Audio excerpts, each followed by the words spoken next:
हाँ, तो स्टूडेंट्स हम लोग अब आगे बढ़ते हैं। फिर ये हम देख पा रहे हैं कि as the king came near the hermit's hut, he saw the hermit digging the ground in front of his hut. He greeted the king and continued digging. The hermit was old and weak, and as he walked, he breathed heavily. The king went up to the hermit and said, I have come to you, wise hermit, to ask you to answer 3 questions. How can I learn to do the right thing at the right time? Who are the people I need most? And what affairs are the most important? The hermit listened to the king but did not speak. He went on digging. You are tired, said the king. Let me take the spade and work in your place. Thanks, said the hermit, giving the king his spade. तो students, जैसे कि आप देख रहे हो आगे क्या हुआ कि राजा उस साधु के झोपड़ी में गया और देखा कि साधु जो है अपनी झोपड़ी के बाहर में मिट्टी खोद रहा है। राजा को उस साधु ने अभिवादन किया, यानी कि इशारों में नमस्ते किया, लेकिन कुछ बोला नहीं और अपने काम को जारी रखा। राजा ने गौर से देखा कि वो साधु बहुत ही बुजुर्ग और कमज़ोर था, और जैसे जैसे वो काम कर रहा था वो बहुत गहरी सांस ले रहा था, उसकी सांस फूल रही थी।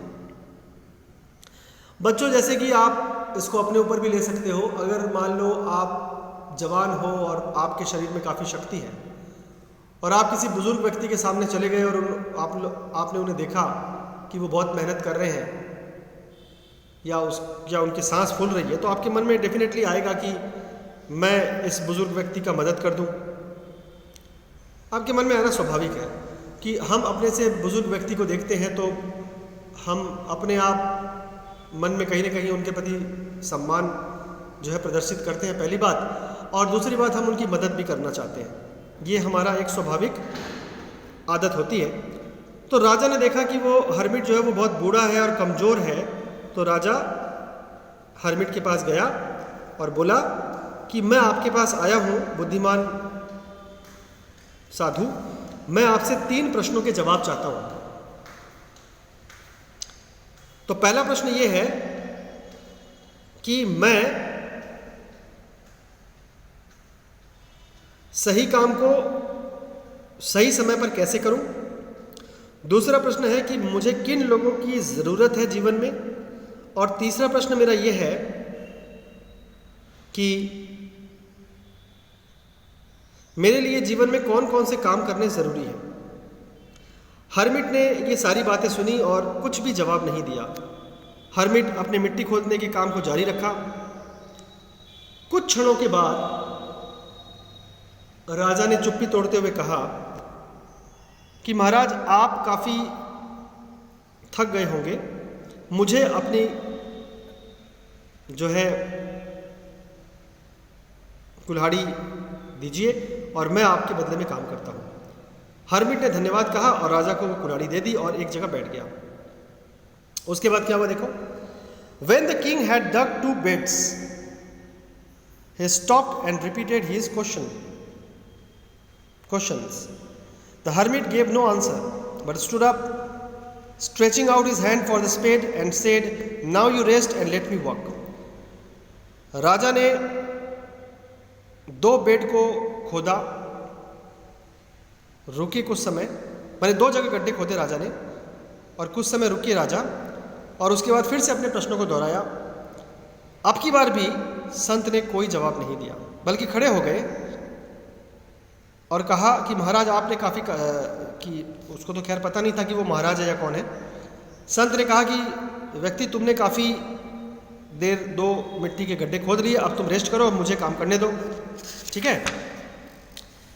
इसके बाद देखो क्या हुआ कि but the king did not give him the spade and continue to dig. राजा ने उसे स्पेड नहीं दिया और मिट्टी खोदना जारी रखा। 1 hour passed, then another. The sun went down behind the trees, and at last the king stuck the spade into the ground and said, I came to you, wise man, for an answer to my questions. If you can give me no answer, tell me so, and I will return home.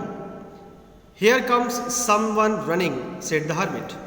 तो क्या हुआ students, देखो राजा ने संत की बात नहीं मानी और मिट्टी खोदना जारी रखा।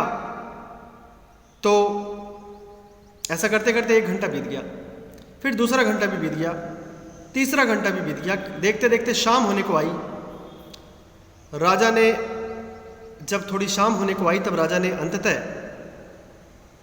उस कुल्हाड़ी को साइड रखा और एक बार और संत से कहा कि महाराज, मैं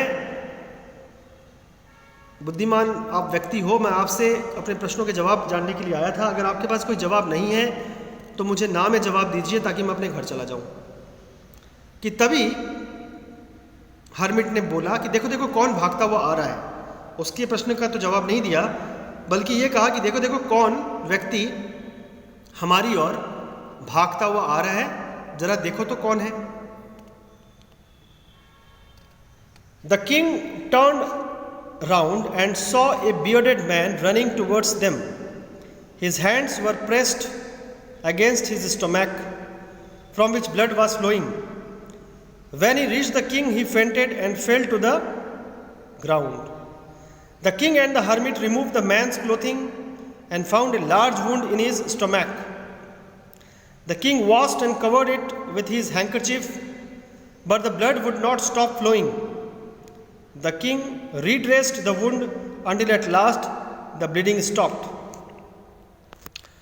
तो आप देख पा रहे हो बच्चों क्या हुआ कि जब हर्मिट के द्वारा ये बोला गया कि देखो कोई व्यक्ति हमारी ओर भागते हुए आ रहा है, तो राजा मुड़ करके देखता है तो राजा को एक दाढ़ी वाला व्यक्ति भागता हुआ उनकी तरफ आता हुआ नजर आता है। उस व्यक्ति के हाथ जो हैं वो अपने हाथों को जोड़ दे करके अपने पेट को पकड़ के रखा है, यानी पेट को जोड़ दे करके हाथों से पकड़ के रखा है और उसके पेट में कहीं से खून निकल रहा है, काफ़ी मतलब खून बह रहा है। जब वो व्यक्ति राजा तक पहुंचता है वो व्यक्ति और हर्मिट तक पहुंचता है, तब तक वो व्यक्ति बेहोश हो चुका था। आते आते वो लड़खड़ा करके गिर जाता है और ग्राउंड में गिर करके बेहोश हो जाता है। राजा और हर्मिट उस आदमी के कपड़ों को हटा करके देखता है कि एक बहुत गहरा घाव उसके पेट में लगा हुआ है, यानी किसी ने शायद वहाँ पर चोट की थी, प्रहार किया था। राजा उस घाव को धोते हैं और अपने रुमाल से उस घाव को बांध देते हैं, लेकिन वो जो ब्लड था वो ब्लड बहना स्टॉप नहीं हो रहा था, खून बहना रुक नहीं रहा था। राजा ने वापस अपनी हैंकरचिप को एक बार निकाला और वापस से वहाँ पर वो चीज़ लगाई, बढ़िया से बांधा उसको और इस तरह से उस खून को उन्होंने किसी तरह से रोका। ठीक है, इसके बाद क्या हुआ देखो कि the king felt better and asked for something to drink. The king brought fresh water and gave it to him.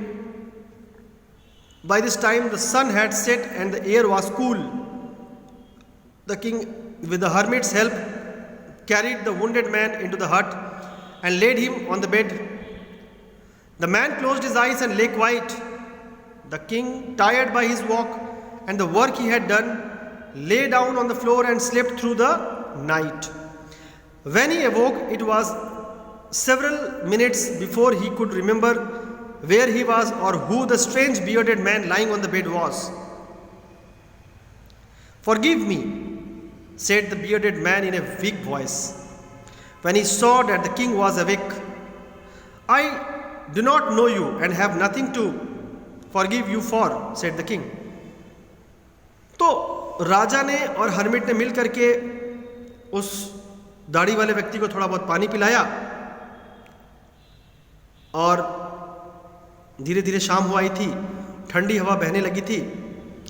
तो राजा और साधु मिलकर के, दोनों मिलकर के साधु की कुटिया के अंदर जो बेड लगा हुआ था वहाँ तक उस व्यक्ति को उठा करके ला करके सुला दिया। आदमी का खून बहने के कारण वो बेहद थका हुआ और बहुत ज़्यादा कमज़ोर हो गया था, तो उसे नींद आ गई। राजा भी थके हुए थे, सभी थके हुए थे, सबको नींद आ गई। रात ऐसे ही बीत गई। जब सुबह हुई तो अचानक याद आया उस आदमी को, बियर्डेड आदमी को, जैसे कुछ कहना हो। बियर्डेड आदमी ने अपनी कमज़ोर आवाज़ में राजा को कहा कि महाराज मुझे माफ़ कर दीजिए। सुबह उठ करके उसने ऐसा कहा। राजा ने स्वाभाविक रूप से बोला कि भाई मैं तुम्हें जानता ही नहीं हूँ, तो माफ़ी किस बात की। तो आज यहीं तक हम पढ़ रहे हैं स्टूडेंट्स, बाकी इस चैप्टर को हम लोग कल कंटिन्यू करेंगे। Okay, thank you very much. Stay home, stay safe.